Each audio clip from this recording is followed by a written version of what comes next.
Welcome to toy-polloi. Hello and welcome to another video from toy-polloi. Now today we're going to take a look at Action Man's hands. In front of me you can see a few different versions of the gripping hands that are common with vintage power toy Action Mans, and over the years they tend to sort of degrade and change colour. So here what we have is this is a 40th anniversary set of hands, so this is a sort of modern reproduction.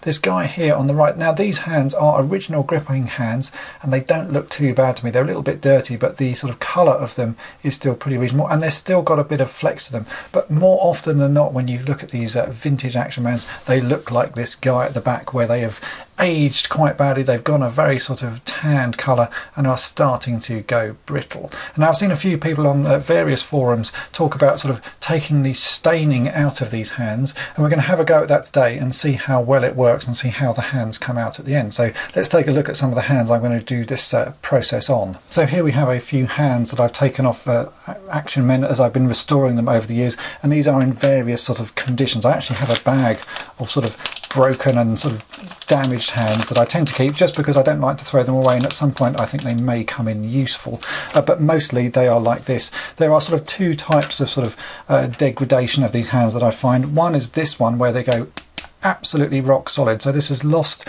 all of the flexibility and gone a sort of a slightly sort of darker brown colour. And then you get this version where the rubber is still fairly sort of springy, but again it's lost the sort of the nice flesh tone colour. If I bring in let me bring in this guy, because this guy has one quite nice hand. You can see that's the colour that the hand should be, and this one's gone quite sort of, it's almost suntanned, but still has some of the flexibility that you would expect in this rubber. But obviously as well, you can see the fingers are sort of broken off. So we're going to use these as our sort of little test sort of hands, because if something goes wrong with these, I'm not too worried. Now the process I'm going to use is something I've seen discussed on a few forums, and it's not something I've tried before because really it sounds a little bit harsh to me. So what I want to do is use the process on these hands, and then I'm going to leave them for an entire year, and we'll come back to them in a year's time and have a look and see how they look and see if something has happened to them or if they're still sort of in a relatively good condition. Because the idea is you take these hands and you put them in some bleach. Now this is just normal sort of household bleach that I've picked up down at well, this came from Morrison's, and this is, I think on the back it says it's about it's 5% bleach, so most of it is just sort of other added ingredients. But so it's not a massively strong bleach, but this is the sort of stuff that you would put down your toilet and sort of wipe surfaces with. It's still not a good idea to get it onto your hands, so I'm going to just drop some of it into this tub, and I will drop my hands into that, and we're going to leave them for about an hour. Now I have seen this work, and it does sort of take off this sort of old stained colour, but what I worry about is that this actually will damage the plastic or the rubber sort of for future sort of time. So really the only way to do this is to put some of these in this stuff, leave it for an hour, see what happens to it. We can do a sort of comparison, and then I'll come back to this in a year's time and we'll see how the hands look. Now obviously these are hands that I would have otherwise thrown away, so I don't really mind if things go wrong with them, and they're an ideal test. So we've got two hands that look roughly the same. I'm going to keep one out as a sort of guide so we can see and compare the two. This is the rubbery type of hands, and then this is the one that's absolutely solid plastic. So I've got a plastic pot here. I'm going to drop one of the rubbery hands in and one of the harder solid hands, and I'm going to pour in enough bleach to cover these hands.